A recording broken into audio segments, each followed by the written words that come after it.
മലയാളികളുടെ പ്രിയ നായികമാരിൽ ഒരാളാണ് സംവൃത സുനിൽ. രഞ്ജിത്ത് സംവിധാനം ചെയ്ത നന്ദനത്തിൽ ബാലാമണി എന്ന കഥാപാത്രത്തെ അവതരിപ്പിക്കാൻ സംവിധായകൻ ആദ്യം സമീപിച്ചത് സംവൃതയെയായിരുന്നു. എന്നാൽ 9ാം ക്ലാസ് വിദ്യാർത്ഥിനിയായിരുന്ന സംവൃത അന്ന് ആ ക്ഷണം നിരസിക്കുകയായിരുന്നു. പിന്നീട് 2004-ൽ ലാൽ ജോസ് സംവിധാനം ചെയ്ത രസികൻ എന്ന ചിത്രത്തിലൂടെയായിരുന്നു സംവൃതയുടെ അരങ്ങേറ്റം. സംവൃതയുടെ ഒരു കുട്ടിക്കാല ചിത്രമാണ് ഇപ്പോൾ ശ്രദ്ധ കവരുന്നത്.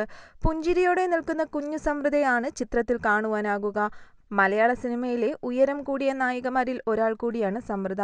സംവൃതയ്ക്ക് 5 അടി 9 ഇഞ്ചിലേറെ ഉയരമുണ്ട്. അഭിനയത്തിൽ സജീവമല്ലെങ്കിലും ഇടയ്ക്കിടെ സമൂഹമാധ്യമങ്ങളിലൂടെ തന്റെ വിശേഷങ്ങൾ സംവൃത ആരാധകരുമായി പങ്കുവയ്ക്കാറുണ്ട്. കുടുംബത്തോടൊപ്പം US-ലാണ് സംവൃതയുടെ താമസം. മൂത്ത മകൻ അഗസ്ത്യയ്ക്ക് അനിയനായി മറ്റൊരു കുഞ്ഞുകൂടി ജീവിതത്തിലേക്ക് എത്തിയ സന്തോഷവും മകന്റെ ആദ്യ പിറന്നാൾ വിശേഷങ്ങളുമെല്ലാം സംവൃത സമൂഹമാധ്യമങ്ങളിലൂടെ ആരാധകരുമായി പങ്കുവച്ചിരുന്നു. കുഞ്ഞിന് രുദ്ര എന്നാണ് പേരു നൽകിയതെന്നും സംവൃത പറഞ്ഞിരുന്നു.